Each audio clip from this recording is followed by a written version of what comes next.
My husband's deceased first child just liked my Instagram post. I'm staring at my phone screen at 2:47 a.m. and I think I'm going to be sick. The notification is still glowing. Emma_Rodriguez_16 liked your post. Emma Rodriguez. 16 years old. The same last name my husband Michael had before he took mine when we got married.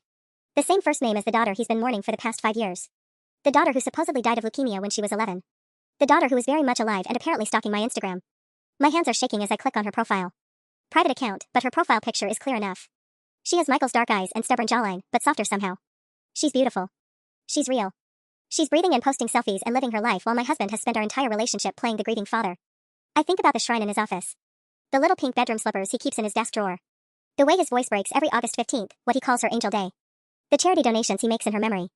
The way I've held him while he cried about losing his little princess to cancer. All of it.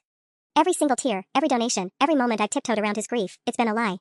I screenshot everything before she can block me or make her account more private. Emma Rodriguez, age 16, Phoenix, Arizona. Her bio says junior at Desert Ridge High, varsity soccer ball mom makes the best tamales taco. Mom. Present tense. I'm going to throw up. I stumble to the bathroom and dry heave over the toilet. Michael doesn't even stir when I come back to bed. He's sleeping peacefully, probably dreaming about whatever new lies he'll tell me tomorrow. Maybe he'll mention how much he misses Emma. Maybe he'll suggest we visit her grave again, that empty plot at Riverside Cemetery where I've left flowers for a child who's currently posting TikToks. The charity donations. Oh God, the charity donations. We give $500 every month to St. Jude's in Emma's memory. Money I thought was honoring his dead daughter. I check our bank account on my phone. There it is, $500 automatic withdrawal to St. Jude's, but wait. There's another $500 withdrawal every month. Same date. But this one goes to E. Rodriguez via Venmo. Child support. He's been paying child support this entire time. I scroll back through months of bank statements. It's all there. Every month, like clockwork. $500 to the ex-wife he told me died in a car accident 2 years after Emma's death. The ex-wife who is apparently alive and raising their daughter in Arizona. The same $500 he told me we couldn't afford to put toward fertility treatments. The same amount I've been saving by buying generic groceries and skipping girls' nights out because we're supposedly drowning in medical debt from Emma's cancer treatment. We can't afford a baby right now, Sarah, he said just last month when I brought up IVF again. The medical bills from Emma's treatment destroyed my credit. We need to wait. I believed him. I've been believing him for 5 years. When we met, I was so moved by his story. A single father devastated by loss, struggling to rebuild his life. I fell in love with his devotion to his daughter's memory. I married a man I thought was grieving. Instead, I married a man who abandoned his child and faked her death. The bedroom suddenly feels suffocating. I grab my laptop and head to the kitchen, my mind racing. Emma liked my post for a reason. Teenage girls don't accidentally like their father's new wife's Instagram posts at random. She knows who I am. And now I know she exists. I spend the next 3 hours going down the deepest rabbit hole of my life. Emma's Instagram might be private, but her friends aren't careful about their privacy settings. I find her in dozens of photos, soccer games, birthday parties, homecoming dance. There she is in a restaurant booth, arms around a woman who looks exactly like the photos Michael used to keep of his deceased ex-wife Rachel before he suddenly couldn't bear to look at them anymore and packed them away. Rachel Martinez now, according to her Facebook profile that I find at 4:23 a.m. Remarried 3 years ago to someone named David Martinez. She works as a dental hygienist and posts motivational quotes about toxic people and protecting your peace. Her relationship status says it's complicated with David, but her cover photo is recent, Emma in a soccer uniform with Rodriguez on the back, holding a trophy. My coffee has gone cold, but I keep scrolling. Rachel's posts are mostly public, and they paint a picture that makes my stomach turn. 3 years ago, some people think they can just walk away from their responsibilities and start over. Your daughter still asks why daddy never calls. 2 years ago, Emma made on a roll again. So proud of this girl for thriving despite everything. Last year, to the fathers who chose themselves over their children, your kids are watching. Never once does she mention Emma being sick. Never a single post about cancer, treatments, or loss. Just a mother raising a daughter alone while taking passive-aggressive shots at a deadbeat dad. I find Emma's school newsletter from last month. She's captain of the junior varsity soccer team, member of student council, honor roll student. The article mentions she's being raised by her mother and stepfather. No mention of a dead dad or surviving cancer. At 5:15 a.m., I do something that probably makes me a terrible person. I create a fake Instagram account. At booklover_Phoenix with a generic sunset profile pic. It takes me 4 tries to get Emma to accept my follow request, but teenagers are trusting, especially when you like their recent posts first. Her account is a gold mine. Regular teenage drama, complaints about homework, photos with friends. But scattered throughout are little glimpses of pain that break my heart. Sometimes I wonder what I did wrong from 8 months ago. A reshared post about father-daughter relationships that says some dads choose their new life over their old one from last Christmas. A blurry photo of what looks like a greeting card with a caption 5 years and still saving every birthday card I made for someone who forgot I exist. The most recent post gets me. It's from yesterday, a photo of her in her soccer uniform with a caption, game tomorrow. Too bad some people are too busy with their new family to remember they already had a daughter. But that's okay, Mom and David will be there like always. Soccer ball blue heart. New family. She knows about me. She knows Michael married someone else and has been living a completely different life. I check the timestamp on when she liked my post. 2:31 a.m. Arizona time. She was awake late, probably scrolling social media like any teenager, when she found my account. Maybe she's been watching me for months. Maybe she saw my post about wanting kids someday and couldn't help herself. The post she liked was from last week, a photo of me holding my friend's newborn with the caption, "Can't wait for my turn." Baby 2 hearts, hashtag Sunday mommy, hashtag baby fever, hashtag dreams come true. A 16-year-old girl who thinks her father abandoned her for a new family just liked her stepmother's post about wanting babies. The same stepmother who has no idea she exists. I think I'm going to be sick again. Michael's alarm goes off at 6:30 a.m. like always. I hear him getting up, starting his normal routine, probably planning to spend another day lying to my face. But this time, I know the truth. And I'm going to make sure everyone else does too. I wait until Michael leaves for work at 7:45 a.m. before I make the call that changes everything. Martinez residence, this is David. My throat goes dry. I hadn't planned on the stepdad answering. Hi, is Rachel available? This is Sarah Chin. I think we need to talk about Michael. The silence stretches for what feels like forever. Then, Jesus Christ. You're the wife. I'm the wife who just found out his daughter isn't dead. My voice sounds steadier than I feel. Emma liked my Instagram post last night. David lets out a long sigh. Rachel. You need to take this call. It's her. I hear muffled conversation, then a woman's voice comes on the line. She sounds tired. Sarah? This is Rachel. I've been wondering when this day would come. You knew about me? Honey, I've known about you since before you got married. Emma found your engagement announcement in the Phoenix newspaper online. Michael Chen, previously Rodriguez, former resident of Phoenix. It wasn't hard to put together. Rachel's voice carries 5 years of exhaustion. The question is, what exactly did he tell you about us? My hands shake as I tell her everything. The cancer. The deaths. The shrine. The charity donations. The medical debt excuse. By the time I finish, Rachel is crying.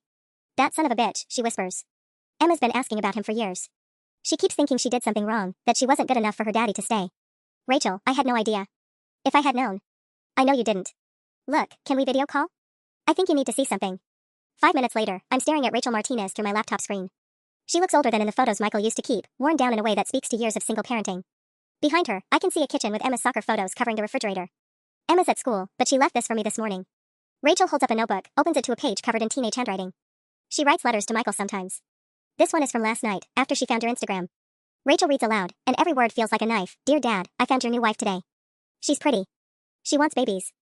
I saw her post about wanting to be a mom someday and I got so angry I liked it without thinking. Does she know you already have a daughter? Does she know I exist? I'm 16 now. I play soccer and I'm good at math like you were. I wonder if you'd be proud. I wonder if you ever think about me or if you just pretend I died like you pretend Mom died. Your new wife seems nice. I hope she gets the baby she wants. I hope you're a better dad to them than you were to me. I'm crying now, ugly sobs that I can't control. Rachel, I'm so sorry. I don't know what to say. There's more. Rachel's jaw tightens. The child support payments? They stopped coming 3 months ago. Right around the time you posted about looking into fertility treatments. My blood runs cold. I grab my laptop, pull up our bank account while Rachel waits. She's right. The last Venmo payment to E. Rodriguez was March 15th. But the St. Jude's donations continued like clockwork. He stopped paying support to save money for our future baby, I whisper. Oh my God, Rachel. He chose our hypothetical child over his actual daughter. Gets better, Rachel says bitterly. Emma's been working part-time at a grocery store to help pay for her own school clothes. 16 years old, working nights and weekends because her father decided to play dead rather than pay what he owes. I think about the $1,200 Michael spent on my birthday dinner last month. The weekend getaway to Napa he surprised me with. The expensive anniversary gift he's been hinting about for our party next weekend. Rachel, I need to fix this. I need to make this right. How? You going to divorce him? Because that's what it'll take. Michael doesn't do anything unless he's forced to. I think about Emma's notebook, her letter to a father who abandoned her. I think about 5 years of lies, 5 years of falling in love with a man who doesn't exist. I think about our anniversary party next weekend, with all his family and friends gathered to celebrate our beautiful love story. I have an idea, I tell Rachel. But I'm going to need your help. And Emma's, if she's willing. What kind of help? The kind that makes sure Michael never lies about his daughter being dead ever again. Rachel and I spend the next 2 hours planning what might be the most vindictive thing I've ever done in my life. By the time we hang up, I feel like I'm buzzing with electricity and rage in equal measure. The plan is simple, our 5th anniversary party is this Saturday. Michael's parents are flying in from Portland. His brother Jake and sister-in-law Maria are coming with their kids. His college buddies, his work colleagues, my family, 43 people total, all gathered to celebrate our perfect marriage. What they don't know is that we're about to have 2 surprise guests. Rachel agrees to fly out with Emma Friday night. I'll pay for their flights, the least I can do since my husband has been stealing from his own daughter for 3 months. They'll stay at the Marriott downtown under David's last name, Martinez. Michael will never see them coming. Emma's nervous, Rachel admits during our second call that afternoon. She's wanted to confront her father for years, but she's scared he'll just deny everything or make her feel worse. What if I talk to her first? Before the party? The idea forms as I'm speaking. She liked my post for a reason, Rachel. Maybe she wants to know that someone else sees through his lies. Rachel agrees to put Emma on the phone after school. While I wait, I drive to the bank and withdraw $1,500 in cash, exactly what Michael owes in missed child support. I want Emma to see that money hit her hands before her father can spin another lie about why he couldn't afford it. When Emma's voice comes through my phone at 4:17 p.m., it's smaller than I expected. Younger. Hi Sarah. I guess you know I exist now. Hi Emma. I guess I know your dad is a liar now. She laughs, but it sounds like she might cry. Are you mad at me? For liking your post? Mad at you? Emma, you just saved me from wasting more years of my life on someone who isn't who I thought he was. I'm sitting in my car outside the bank, watching normal people go about their normal days while my world implodes. I'm mad at him. For lying to me, for abandoning you, for making you think any of this is your fault. He told you I was dead. It's not a question. Yeah. Cancer. Very tragic, very detailed story.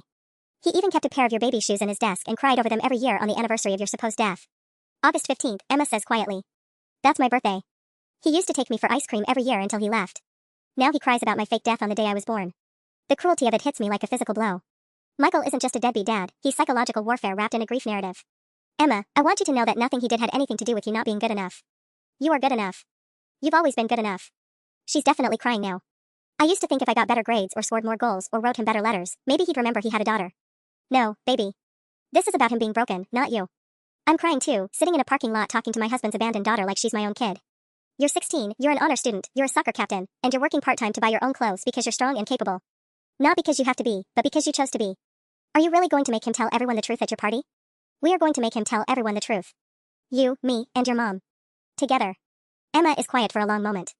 Then, he's going to hate me for ruining his new life. Emma Rodriguez, his new life was built on erasing you. You're not ruining anything, you're just refusing to stay erased. When Michael comes home that night at 6:23 p.m., I'm cooking dinner like nothing has changed. Chicken stir fry, his favorite.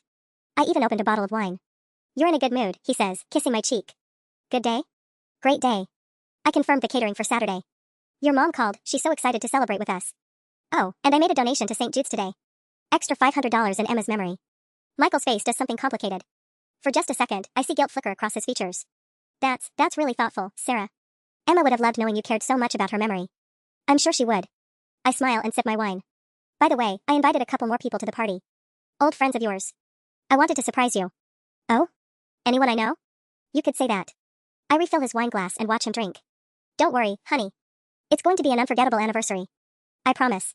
The next morning, Michael leaves for work with a spring in his step, humming some song under his breath. He's excited about our anniversary party, keeps mentioning how perfect everything is going to be. If only he knew. I wait exactly 30 minutes after his car disappears down our street before I'm back on the phone with Rachel, finalizing details. Emma's school has excused her absence tomorrow. Rachel told them it was a family emergency, which isn't exactly a lie. She's nervous but determined, Rachel tells me. She spent all night writing down everything she wants to say to him. Pages and pages. 5 years of hurt, Sarah. What about you? How are you holding up? Rachel laughs bitterly. I've been waiting for this moment since the day he walked out. Michael always thought he was the smartest person in any room. He's about to learn that Emma inherited his intelligence, but she got my spine. At 2 p.m., I get a text that makes my blood pressure spike. Hey babe, my brother Jake is bringing the kids early. They'll be here around 4 to help set up tomorrow. Just wanted to give you a heads up. Love you, Red Heart. Jake's kids. Michael's 8-year-old nephew Tommy and 6-year-old niece Sophia, who call him Uncle Mike and have heard all his stories about his angel daughter in heaven. The same kids who've watched him cry over Emma's supposed death, who've helped him light candles for her at Christmas. I text back, perfect. Can't wait to see them, Red Heart. But inside, I'm panicking. Jake and his family arriving early wasn't part of the plan. I call Rachel immediately. We have a problem. Michael's brother is coming today with his kids. They know all about dead Emma. If they see you and Emma tomorrow, they'll warn Michael before the party, Rachel finishes. Shit. Can we move up the timeline? Let me think. I pace my kitchen, mind racing. Actually, this might work in our favor. Jake never liked that Michael kept Emma's photos packed away. He always thought Michael should celebrate her memory more openly. What if Jake meets the real Emma before Michael even knows you're in town? You want to tell his brother first? I want his brother to be on our side when everything explodes tomorrow. The plan crystallizes as I speak. Jake's a good guy. Father of 2. When he finds out Michael abandoned Emma and lied about her dying, he's going to be furious. And if Jake's furious, Michael won't be able to spin this as some crazy scheme by bitter exes. Rachel considers this. Emma would actually like that. She's always wondered about Michael's family, whether they'd care about her if they knew the truth. They will. Jake and Maria are good people. They're going to be heartbroken when they learn what really happened. We adjust the plan.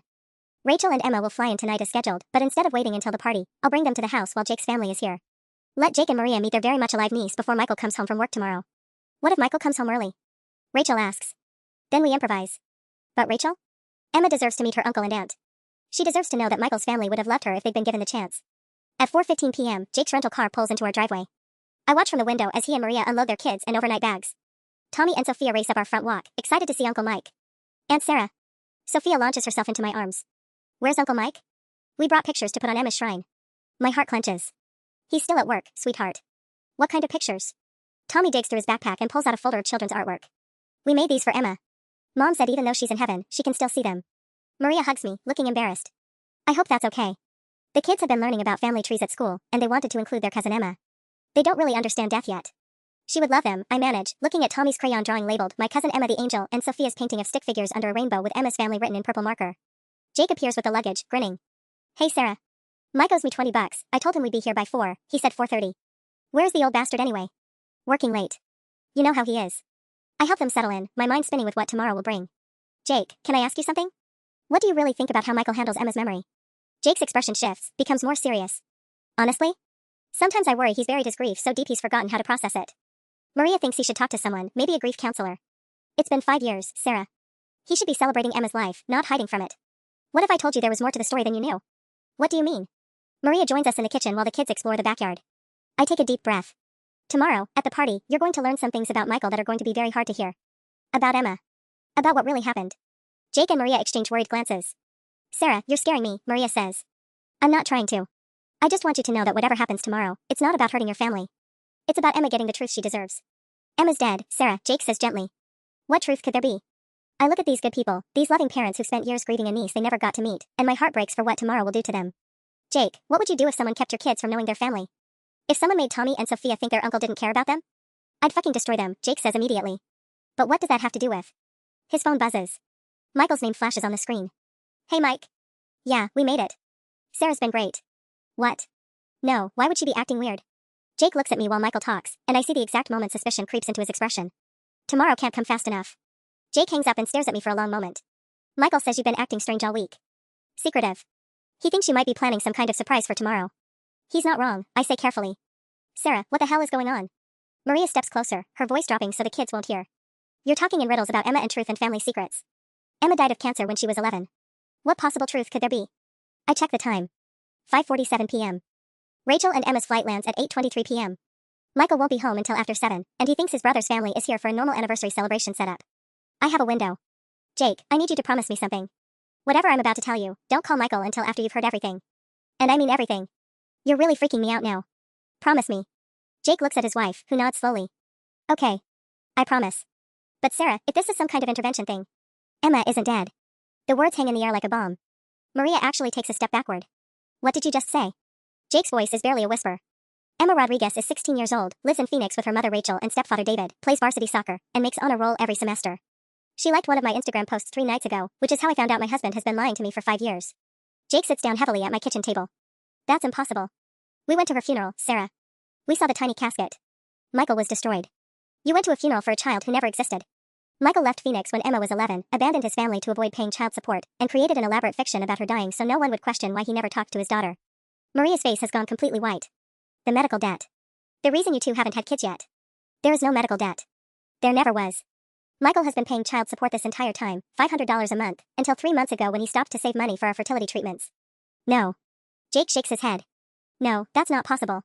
My brother isn't perfect, but he wouldn't abandon his kid. He loved Emma. I saw how much he loved her. Did you? Or did you see how much he said he loved her? I pull out my phone, show them the screenshots I've been collecting. This is Emma's Instagram. This is her mother Rachel's Facebook. This is Emma's school newsletter from last month featuring their star student athlete who lives with her mother and stepfather. Jake takes my phone with shaking hands. He scrolls through the photos, and I watch his face crumble as he sees Emma smile, her soccer uniform, her posts about being abandoned by her father. Oh my god, he breathes. She looks exactly like Michael did at that age. The eyes, the stubborn chin. He looks up at me. Sarah, how long have you known? 3 days. Rachel and Emma are flying in tonight. They'll be at tomorrow's party.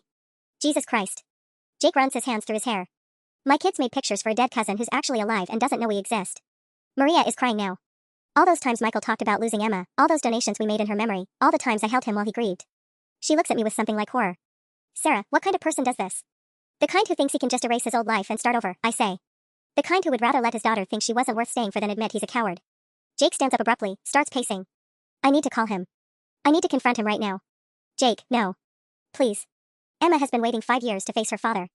She deserves to do it on her own terms, not have it blow up in a phone call. But the kids, Maria gestures toward the backyard where Tommy and Sophia are playing. How do we explain this to them? They think their cousin is dead. Tomorrow, they get to meet their very much alive cousin instead. Don't you think they'd rather know the truth? The front door opens, and we all freeze. But it's not Michael, it's Sophia, running in from the backyard. Aunt Sarah. Tommy found a soccer ball in your garage. Can we play with it? I look at Jake and Maria, then at this innocent 6-year-old who has no idea her world is about to change. Actually, Sophia, that soccer ball belongs to someone very special. Someone I think you're going to want to meet tomorrow. Who? Your cousin Emma. Sophia's face scrunches up in confusion. But cousin Emma is in heaven with the angels. The innocent words hit like a slap. Maria quickly scoops up her daughter. Why don't you and Tommy go wash up for dinner, sweetheart? As soon as Sophia disappears upstairs, Jake explodes in a harsh whisper. Sarah, this is fucking insane. You're telling me my 6-year-old has been praying for a dead cousin who's actually alive? That we've been lighting memorial candles for a kid who's playing soccer in Arizona? I'm telling you that Michael robbed all of us. You, me, Maria, your kids, and most of all Emma. I show them more screenshots from Emma's Instagram. Look at this post from Father's Day, watching all my friends post cute dad pics while mine pretends I don't exist. But hey, at least David stepped up when my real father stepped out. She tagged it with #DeadbeatDadChronicles. Maria covers her mouth. Oh, that poor girl. She thinks her father just abandoned her. She has no idea he told everyone she died. It gets worse. I pull up Emma's older posts, find the one that made me cry for an hour yesterday. This is from her 15th birthday last year, another year older, another year of wondering if my dad even remembers I was born. Mom says some people aren't built to be parents, but I keep thinking maybe I just wasn't good enough to make him want to stay. Jake slams his fist on the counter. I'm going to fucking kill him. Get in line, I mutter. But Jake, we need to be smart about this. Emma is 16 years old and she's been carrying this pain alone. Tomorrow, she gets to see that her father's family would have left her if they'd known the truth. What time do they land? Maria asks, wiping her eyes. 8:23. I'm picking them up at 9:15. I want to meet them tonight, Jake says firmly. I want to meet my niece before this all explodes tomorrow. Are you sure? It might be overwhelming for Emma. She's nervous enough about confronting Michael. Sarah, my kids have been mourning a cousin who's actually alive. I've spent 5 years thinking my brother was a widower who lost everything. Emma has an uncle and aunt who never got the chance to know her because her father is a sociopathic liar. Jake's voice cracks. Yeah, I'm fucking sure. My phone buzzes with a text from Rachel, flight delayed 30 minutes. Bad weather in Denver. Emma's getting more nervous. She keeps asking if you think Michael's family will hate her for ruining their image of him. I show the text to Jake and Maria. Jake immediately grabs my phone. Can I respond to her? He asks. Jake.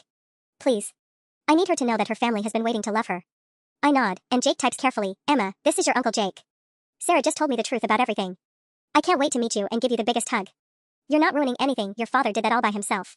Your cousins Tommy and Sophia made you pictures because they love you even though they thought you were in heaven. We all love you. See you tonight. Uncle Jake. Within 2 minutes, my phone rings. Rachel's number. Is that really her uncle? Emma's voice is small and hopeful. Hi Emma, this is Jake. I'm your dad's older brother, which makes you stuck with me as your uncle whether you like it or not. Emma lets out a sound that's half laugh, half sob. I thought maybe you all knew the truth and just didn't want me either. Jesus, kid. No. Never. We had no idea you existed. If we had. Jake looks at his wife, who nods encouragingly. Emma, you have 2 little cousins who are going to lose their minds with excitement when they find out their angel cousin is actually a real person they can hug. Really? Really? They made you pictures for your memorial shrine. Tomorrow, they get to give them to you in person instead. After we hang up, the 3 of us sit in my kitchen in stunned silence. Upstairs, we can hear Tommy and Sophia playing, their innocent laughter a stark contrast to the adult devastation unfolding below. What do we tell them? Maria asks. How do you explain to a 6-year-old that their uncle has been lying about their cousin being dead? We tell them the truth, Jake says. That sometimes adults make very bad choices, but the important thing is that Emma is safe and loved and they get to meet her. And Michael? I ask. Jake's expression hardens. Michael can explain to his kids why their uncle is never speaking to him again. My phone buzzes again. This time it's Michael, working late tonight, babe. Want to make sure everything's perfect for tomorrow's party. Don't wait up. Love you, Red Heart. The casual cruelty of it, him staying late to plan our anniversary celebration while his daughter flies across the country to confront him, makes me want to scream. He has no idea what's coming, I tell Jake and Maria. Good, Jake replies grimly. Because after tomorrow, his old life and his new life are going to collide in the most spectacular way possible. At 9:47 p.m., I'm standing in the airport arrivals area with Jake and Maria, watching passengers stream out of the gate from Phoenix. Tommy and Sophia are back at the house with a babysitter. We decided meeting Emma should happen without an audience of excited 6-year-olds asking a million questions. That's them, I whisper, spotting Rachel first. She's exactly like her photos but smaller somehow, more fragile. And beside her, Emma Rodriguez is beautiful in that effortless way 16-year-olds manage without trying. She's taller than I expected, athletic build obvious even in her oversized Arizona State hoodie and jeans. But it's her eyes that stop me cold, they're Michael's eyes, but filled with an uncertainty that breaks my heart. She sees me first, recognition flickering across her face from my Instagram photos. For a moment, we just stare at each other, the wife and the abandoned daughter, 2 women whose lives have been shaped by the same man's lies. Then Jake steps forward, and Emma's attention shifts to him. I watch her face change as she takes in his features, the same dark hair as Michael, the same stubborn jawline, but softer somehow. Kinder. Emma? Jake's voice cracks slightly. I'm your Uncle Jake. Emma looks at Rachel, who nods encouragingly, then back at Jake. You really didn't know I was alive? We really didn't know, Jake says, and then he does something that makes me love him forever. He opens his arms and waits. Not pushing, not demanding, just offering. Emma hesitates for exactly 3 seconds before stepping into his embrace. Jake wraps her up like she's precious, like she's something he's been waiting his whole life to protect, and Emma starts crying into his shoulder. I thought maybe you all knew and just didn't want me, she whispers. Never, Jake says fiercely. Emma, we have never stopped wanting you. We just thought you were gone. Maria steps forward, tears streaming down her face. Hi, sweetheart. I'm your Aunt Maria. I have been lighting candles for you every Christmas for 5 years. Because you thought I was dead, Emma says, pulling back from Jake to look at her. Because your father told us you died of leukemia when you were 11, Maria replies. Emma, we went to your funeral. We saw him throw dirt on an empty casket and thought we were burying our niece. Emma's face goes through several emotions before landing on something like wonder. He actually held a fake funeral? Memorial service, I correct. August 15th, 2019. Your 12th birthday. Jesus Christ, Rachel mutters. I knew he was a coward, but a fake funeral? That's psychopathic. We drive to the hotel in 2 cars, Jake and Maria following me and Rachel and Emma. During the 20-minute drive, Emma peppers me with questions about Michael's family. What are Tommy and Sophia like? Do they really make me pictures? Her voice carries a hunger that makes me want to cry. This girl has been starving for family her whole life. Tommy just turned 8. He loves dinosaurs and building Legos, and he has your father's stubborn streak when it comes to bedtime. I glance at her in the rearview mirror. Sophia is 6, and she's convinced she's going to be a veterinarian when she grows up. She carries around a stuffed elephant named Dr. Peanuts and gives him checkups. They know about me? They know about the version of you Michael created. They think you died of cancer and went to heaven. They've been praying for their angel cousin Emma every night before bed. Emma is quiet for a long moment. Then, tomorrow's going to destroy them too, isn't it? When they find out their uncle has been lying? Rachel reaches back and squeezes her daughter's hand. Baby, sometimes the truth hurts before it heals. But those kids deserve to know their real cousin, not some made-up angel story. At the hotel, we sit in the lobby and I watch Emma meet her family for the first time. Jake shows her photos on his phone, Michael at family barbecues, Michael at Jake's wedding, Michael holding baby Tommy and Sophia. In every photo, Michael looks happy and carefree, like a man without a care in the world. He looks different, Emma says quietly, studying a picture from last Christmas. Happier than I remember him being when he lived with us. That's because his new life doesn't include the responsibility of being your father, Rachel says bitterly. Maria pulls out her own phone. Emma, I want to show you something. She scrolls to a photo album titled For Emma and hands it over. Every year on what we thought was the anniversary of your death, we'd do something to honor your memory. Look. Emma scrolls through 5 years of memorial photos, Jake and Maria volunteering at the Children's Hospital, the family running a 5K for cancer research, Tommy and Sophia releasing balloons with messages to cousin Emma in heaven tied to them. You did all this for me? Emma's voice is barely a whisper. We did all this because we loved you, Jake corrects. The you we thought we'd lost. But Emma, the you sitting right here? We love her even more. By the time we part ways at 11:30 p.m., Emma has filled 3 pages in her notebook with questions she wants to ask Michael tomorrow. But more importantly, she's smiling, really smiling, for the first time since I've known her. Thank you, she tells me as we hug goodbye. For finding the truth. For bringing us here. Thank you for liking my Instagram post, I reply. Best accidental click of my life. As I drive home, my phone buzzes with a text from Michael. Hope you're not staying up too late planning. Can't wait to see what surprises you have in store tomorrow, face blowing a kiss. I text back, trust me, honey. Tomorrow is going to be full of surprises. If only he knew. Saturday morning arrives gray and drizzly, which feels appropriate for what's about to unfold. Michael is up early, humming in the shower, completely oblivious to the fact that his 2 worlds are about to collide in spectacular fashion. Big day, he says, kissing my forehead as he towels off his hair. I can't believe it's been 5 years already. Feels like yesterday when I met the love of my life. The casual lie makes my stomach turn. Funny how time flies when you're living authentically, I reply, and he completely misses the sarcasm. Jake emerges from the guest room looking like he hasn't slept. When Michael sees his brother, his face lights up with genuine affection, which somehow makes everything worse. Jake. You're up early for a Saturday. Michael claps him on the shoulder. Thanks for coming out for this. It means everything to Sarah and me. Jake's jaw tightens imperceptibly. Wouldn't miss it for the world, Mike. Wouldn't miss it. Michael doesn't notice the edge in his brother's voice, too caught up in his own excitement. Where are the kids? I brought them something special from Emma's memory box. Some of her old art supplies. I thought they might like to make something with materials that belong to their cousin. The cruelty of it hits me like a physical blow. He wants Tommy and Sophia to create art with supplies that belong to his very much alive daughter, adding another layer to his sick memorial fantasy. About that, Mike, Jake starts, but I catch his eye and shake my head slightly. Not yet. Emma deserves to be here when the truth comes out. Actually, the kids are still sleeping, I interject. Why don't you save the supplies for later? I'm sure they'll love him. Michael nods, heading to the kitchen to start coffee. The moment he's out of earshot, Jake grabs my arm. I can't do this, Sarah. I can't sit here and watch him talk about Emma like she's dead when I know she's 20 minutes away getting ready to walk into this house. You have to. For Emma's sake. She's been planning what she wants to say to him for 5 years. My phone buzzes with a text from Rachel. Emma barely slept. She's nervous but determined. We'll be there at 2 p.m. sharp, just like we planned. The party doesn't officially start until 3 p.m., but family and close friends are coming early to help set up. Rachel and Emma will arrive right in that sweet spot, after everyone's here but before Michael can escape or deflect. At 11:47 a.m., Michael's parents arrive from Portland. Margaret and Robert Rodriguez, both in their 70s, both completely convinced their son is a tragic widower who lost everything.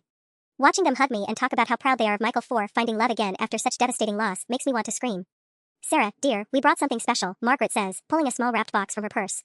It belonged to our Emma. Michael said you might like to have it. Inside the box is a delicate silver bracelet, clearly meant for a child. The nameplate reads Emma Rodriguez in careful script. This was her Christmas present the year before she got sick, Robert explains, his voice heavy with grief.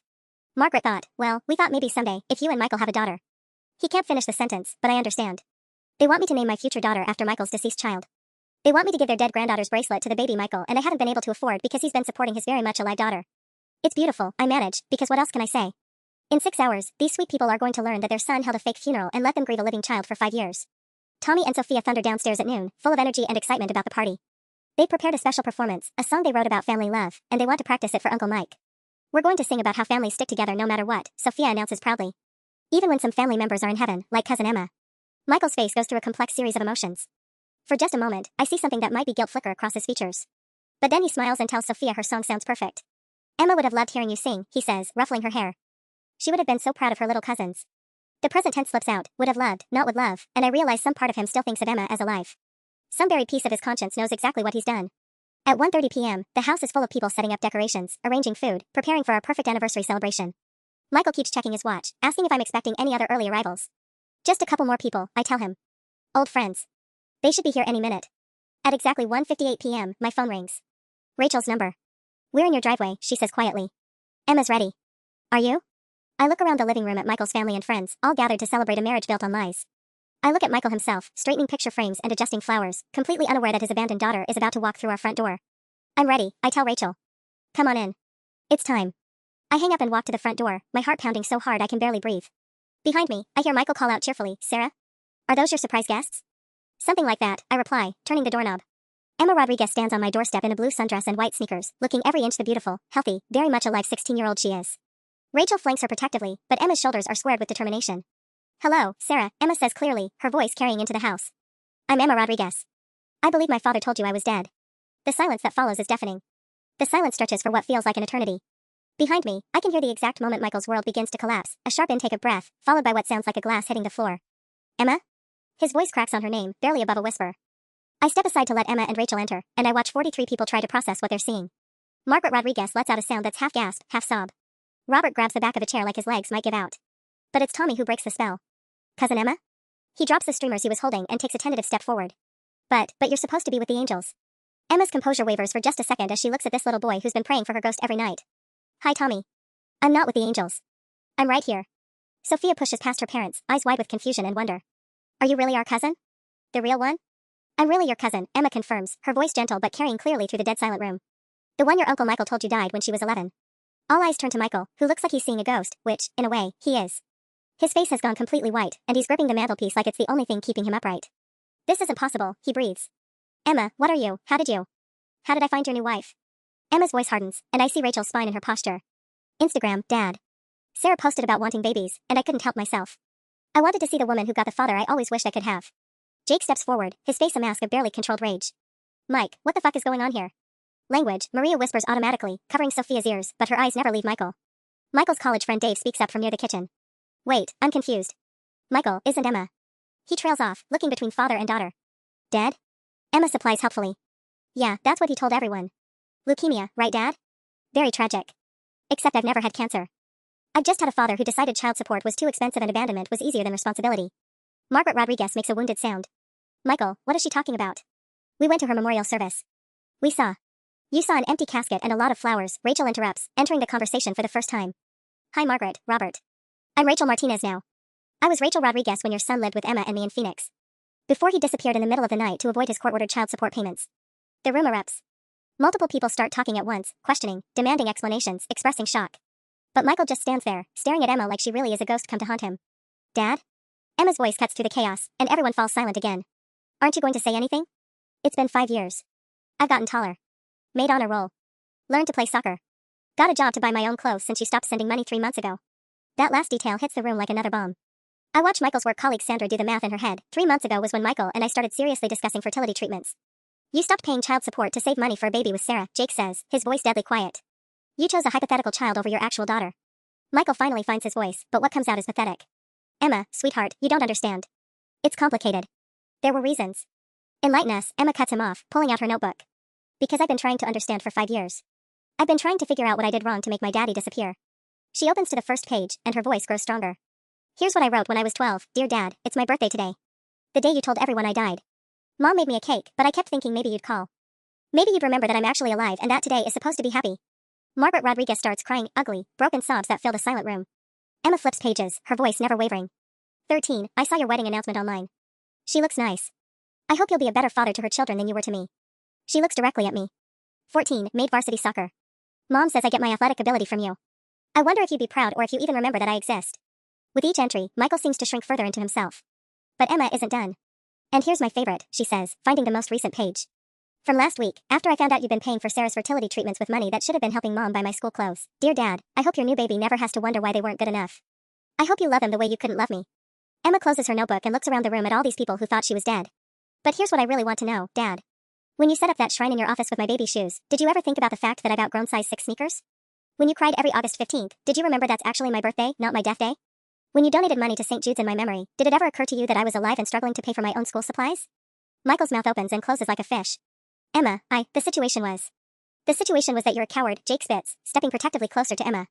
You're a fucking coward who abandoned his kid and then played victim for 5 years.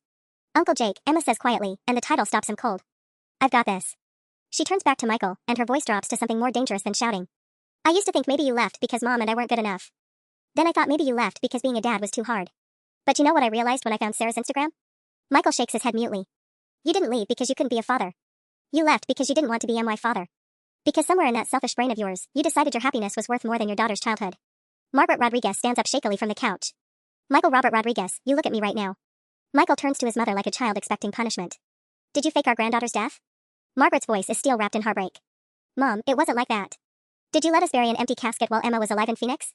There were circumstances. Did you take the money from Emma's mouth to pay for fertility treatments? This from Robert, whose voice carries the kind of paternal disappointment that cuts to the bone. Michael's silence is answer enough. Tommy tugs on Emma's dress. Cousin Emma? Are you mad at Uncle Mike? Emma kneels down to Tommy's eye level, her expression softening. I'm sad, Tommy. I'm sad that your uncle told everyone I was gone when I was really just waiting for him to remember he loved me. But he does love you, Sophia chimes in with 6-year-old certainty. He cries about you every year. He keeps your pictures. He keeps pictures of who I used to be, Emma explains gently. But he never tried to find out who I became. Sarah's friend Jessica, who's been standing frozen by the appetizer table, finally speaks. Michael, I don't understand. Why would you do this? Why not just get divorced and pay child support like a normal person? Because then he'd have to admit he failed, Rachel answers when Michael stays silent. This way, he gets to be the tragic hero who lost everything instead of the deadbeat dad who chose himself over his child. Emma stands back up and addresses the room. I want everyone to know that Sarah didn't know. She thought I was dead too. She's been nothing but kind to me since she found out the truth.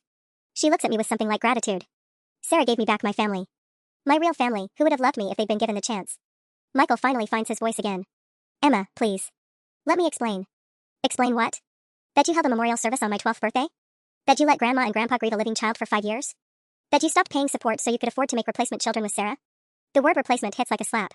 Several people in the room flinch visibly. That's not what happened, Michael says desperately. Emma pulls out her phone. Really? Because I have screenshots of your Venmo payments, Dad. $500 every month until March 15th, 2024. The same day Sarah posted about scheduling a fertility consultation. The evidence is damning, and Michael knows it. Michael's face crumbles as the weight of the evidence settles over the room. But instead of the apology I think everyone's expecting, something ugly crosses his expression.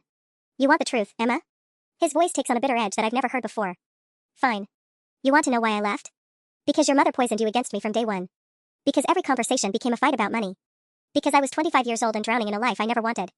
The room goes dead silent. Rachel takes a protective step closer to Emma, but Emma holds her ground. So you decided to kill me off instead of being an adult about it? I didn't plan the memorial service, Michael says, his voice rising. That just evolved.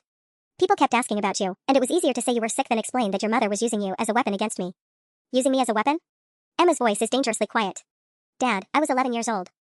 I just wanted my father to call me on my birthday. Margaret Rodriguez stands up so fast she knocks over her wine glass. Michael, stop talking. Right now. But Michael's 5 years of careful lies are unraveling, and he can't seem to stop himself. You think this is all my fault? Rachel remarried David Martinez 6 months after I left. 6 months. She wasn't exactly devastated by my absence. I remarried because Emma needed a father figure, Rachel snaps. Since hers decided to play dead rather than show up. And what a convenient narrative that became, Michael shoots back. Poor single mother, evil abandoning father. Did you tell Emma how you tried to get more money out of me every month? How you threatened to keep me from seeing her if I didn't pay for her private school? Emma's composure finally cracks. You want to blame Mom? Fine. But explain the shrine, Dad. Explain the baby shoes you kept in your desk. Explain why you cried over my memory every year if leaving was such a relief. Michael runs his hands through his hair, and for the first time since Emma walked in, he looks directly at her. Because I did miss you. I missed the idea of you. I missed who you were when you were little and still thought I was a hero. So you decided to freeze me in time as your perfect dead daughter rather than know me as your imperfect living one? It wasn't supposed to go this far. Michael's voice breaks slightly. The memorial service was supposed to give people closure. It was supposed to help everyone move on. Jake steps forward, his face twisted with disgust. Everyone except Emma, right? She was supposed to just accept that her father preferred mourning a fake version of her to actually loving the real one. You don't understand the pressure I was under. I understand that you're a coward, Jake interrupts. I understand that instead of dealing with your responsibilities like a man, you chose to traumatize everyone who loved you. Emma pulls out her phone again. Dad, do you want to see what real pressure looks like? This is my time clock from work.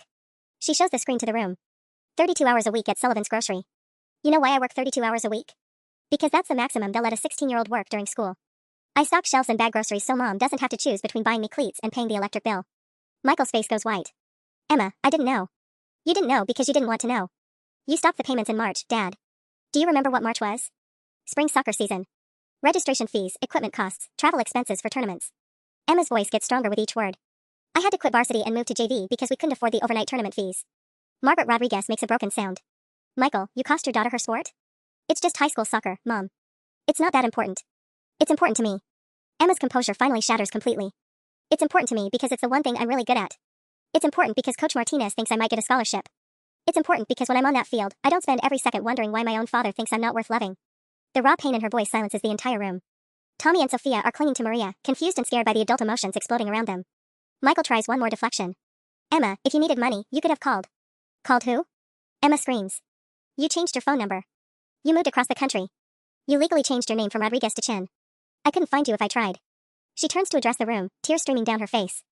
Do you want to know what the worst part is? It's not that he left. Kids survive divorce. It's not even that he stopped paying support. We figured out how to manage. The worst part is that he made everyone think I was dead so he'd never have to face the possibility of me trying to come back. The accusation lands like a physical blow. Michael staggers backward. That's not. I didn't mean. Yes, you did, Emma says with devastating certainty. You meant every bit of it. Because as long as I was dead, you'd never have to explain to Sarah why you don't call your daughter. You'd never have to skip date nights to attend my soccer games. You'd never have to be inconvenienced by my actual existence.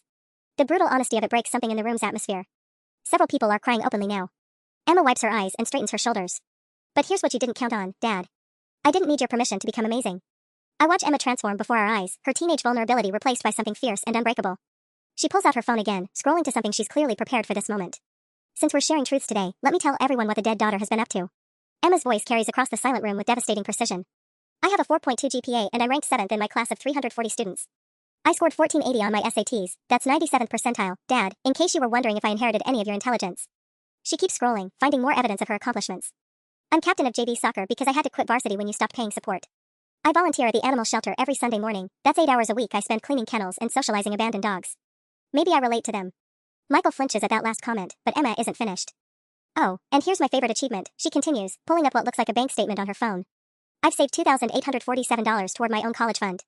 Every dollar earned at $11.50 an hour, bagging groceries and mopping floors while kids my age are playing video games or hanging out at the mall.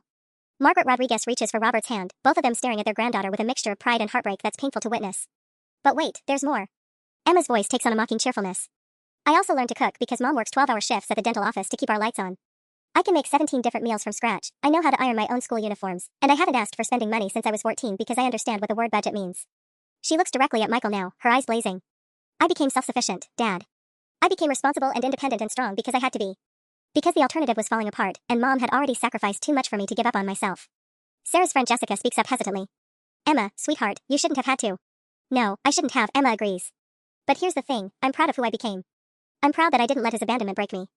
I'm proud that I turned his worst decision into my greatest strength. Michael tries to step closer, his hand reaching out. Emma, please, I know I made mistakes. Mistakes? Emma laughs bitterly, backing away from his outstretched hand. A mistake is forgetting to pick me up from soccer practice. A mistake is missing my birthday because you got the date wrong. This wasn't a mistake, Dad. This was a choice. You chose to erase me completely rather than deal with the inconvenience of being my father. Rachel moves protectively behind Emma, and I notice David Martinez has been standing quietly by the door this whole time, Emma's stepfather, the man who actually showed up to raise Michael's daughter. Tommy tugs on Jake's shirt. Uncle Jake, why is everyone crying? Is cousin Emma going back to heaven? Jake kneels down to Tommy's level, his voice gentle despite the rage I know he's feeling. No, buddy, Emma's not going anywhere. She's going to stay right here with us where she belongs. Forever and ever? Emma overhears this exchange and her expression softens for the first time since she started speaking. Hey Tommy, do you want to see something cool? She kneels beside Jake, pulling out her phone to show Tommy her soccer highlights. This is me scoring the winning goal at regionals last year. You're really good. Tommy says with 8-year-old awe. Can you teach me? I'd love to teach you, Emma replies, and the simple normalcy of it, an uncle, a niece, and a cousin making plans, seems to break Michael completely. This isn't how this was supposed to go, he whispers, more to himself than anyone else. Emma stands back up and looks at him with something that might be pity. No, Dad, this is exactly how it was supposed to go. You just never bothered to imagine that your dead daughter might grow up to have opinions about being erased. The silence that follows Emma's words is broken by the most unexpected voice in the room. Michael. It's David Martinez, Emma's stepfather, speaking for the first time since they arrived. His voice is calm, measured, but there's steel underneath. I think it's time you and I had a conversation. David steps forward, and I notice he's bigger than Michael, broader shoulders, calloused hands, the build of someone who works with his tools. He's been quietly watching this entire confrontation, letting Emma have her moment, but now his protective instincts are clearly engaged. I've been raising your daughter for 3 years, David continues, his eyes never leaving Michael's face. I've been to every soccer game, every parent-teacher conference, every doctor's appointment. I've helped her with algebra homework and taught her to parallel park and held her while she cried about wondering why her father didn't love her enough to stay. Michael's face flushes red. You don't know anything about our situation? I know Emma wakes up sometimes from nightmares where she's searching through crowds trying to find you. David cuts him off. I know she still sets aside $20 from every paycheck just in case Dad comes back and needs help. I know she wrote you letters for 4 years before Rachel finally convinced her to stop. Emma's eyes widen. You knew about the letters? Your mom told me, David says gently, not taking his eyes off Michael. She also told me you used to check the mailbox every day after school, hoping for something back. The detail hits the room like another revelation. Margaret Rodriguez lets out a soft sob. But David isn't finished. Here's what really gets me, Michael. I didn't sign up to be a father when I married Rachel. I was a 32-year-old bachelor who'd never changed a diaper or helped with homework. But you know what I did? I showed up. Every single day, I chose to show up for a kid who wasn't biologically mine because that's what you do when you love someone. Michael tries to interrupt, but David's voice rises slightly. I taught Emma to drive in my truck because her biological father was too busy playing dead to take her to the DMV. I walked her to her first day of high school because her real dad was across the country pretending she didn't exist. I'll be walking her down the aisle someday because you decided a fake funeral was easier than real responsibility. That's enough, Michael says weakly. No, it's not nearly enough. David's composure finally cracks slightly. Do you have any idea what it's like to love a kid who's convinced she's unlovable? Do you know how long it took Emma to trust that I wouldn't disappear too? 2 years, Michael. 2 years of proving every single day that I wasn't going anywhere. Emma wipes fresh tears from her eyes. David. I'm not done, he says softly, then turns back to Michael. Emma calls me David, not Dad, because she says that title belongs to you. Even after everything you put her through, she still reserves that word for the man who abandoned her. The room is dead silent except for the sound of people trying not to cry too loudly. Michael's work colleague Sandra finally speaks up. Michael, Jesus Christ. How do you even begin to make this right? But before Michael can answer, my phone buzzes with an incoming call. The caller ID makes my blood run cold, Dr. Patricia Chen, Arizona Family Services. I decline the call, but Emma notices my expression. Everything okay, Sarah? I look around the room, at all these people processing the devastation of Michael's lies, and realize there's one more bomb I haven't dropped yet. There's something else everyone needs to know. Michael's face somehow goes even paler. Sarah, don't. I reported you to Child Protective Services yesterday, Michael. The words come out steady and clear. For child abandonment and failure to pay court-ordered support. Dr. Chen is probably calling to schedule Emma's welfare interview. The room erupts again, but this time it's different. This time, people aren't just shocked, they're picking sides. Michael's face contorts with rage as the implications hit him. You called CPS? Sarah, you had no right. I had every right, I snap back, 5 years of suppressed fury finally breaking free. I'm married to a man who's been committing fraud for half a decade. Did you think I was going to keep your secrets once I knew the truth? Dr. Chen's voicemail notification pings on my phone. I put it on speaker before Michael can stop me. Mrs. Chen, this is Dr. Patricia Chen with Arizona Family Services. We've received your report regarding Emma Rodriguez and need to schedule interviews with all parties involved. Please call me back at your earliest convenience. We take these matters very seriously. Jake steps forward, his voice deadly calm. Mike, you need to understand something. This isn't just about Emma anymore. This is about Tommy and Sophia learning that their uncle is the kind of person who abandons children and lies about it for years. Uncle Jake's right, Emma says, looking directly at the two little faces peeking out from behind Maria. Tommy, Sophia, I want you to know that what your Uncle Mike did was wrong. But it doesn't mean all adults will lie to you, okay? Sophia breaks away from her mother and runs to Emma, wrapping her small arms around her older cousin's waist. I'm sorry Uncle Mike made you sad, Cousin Emma. But I'm really happy you're not dead. Me too, sweetheart. Me too. Michael makes one last desperate attempt at control. Sarah, if you think you can destroy my life. You destroyed your own life, I interrupt, pulling off my wedding ring and setting it on the coffee table with a decisive click. I just stopped helping you hide it. Margaret Rodriguez stands up, her voice shaking with maternal fury. Michael Robert Rodriguez, you will sign whatever papers that social worker puts in front of you. You will pay every penny of back support you owe. And then you will get down on your knees and beg your daughter's forgiveness. Mom, you don't understand the whole situation. I understand that my granddaughter has been working 32 hours a week while you spent money on anniversary parties. Margaret's voice rises to something I've never heard from the gentle woman I thought I knew. I understand that we buried an empty casket while Emma was bagging groceries to pay for her own school clothes. Robert Rodriguez, quiet until now, delivers the final blow in a voice heavy with disappointment. Michael, you're not welcome in our home anymore. Not until you make this right with Emma. Michael looks around the room at 43 people who came to celebrate our marriage and are instead witnessing his complete moral collapse. His college friends won't meet his eyes. His coworkers are whispering among themselves. His family has chosen Emma. Emma, he tries one more time, his voice breaking. Please, sweetheart, let me explain. Emma looks at her father, really looks at him, for a long moment. When she speaks, her voice carries the weight of 5 years of abandonment and the strength of a 16-year-old who survived it. Dad, there's nothing left to explain. You made your choice when you decided I was easier to mourn than to love. She takes David's offered hand and Rachel's arm. But here's what you didn't count on. I don't need your explanation anymore. I don't need your apology. And I definitely don't need your permission to be amazing. She turns to address the room one final time. Thank you all for loving the memory of me. But I hope you'll love the real me even more. As Emma walks toward the door with her real family, she pauses next to the coffee table where my wedding ring sits abandoned. She picks it up and walks back to Michael. Here, she says, pressing the ring into his palm. Sarah deserves better than a man who thinks love is something you can just turn on and off when convenient. Maybe your next wife will get the truth from day one. The front door closes behind Emma Rodriguez, her mother, and her stepfather with a soft click that somehow sounds like the end of everything. I look around at the ruins of our anniversary party, at Michael standing alone in the middle of a room full of people who now see him clearly, and I realize something profound. My husband's deceased first child just saved my life.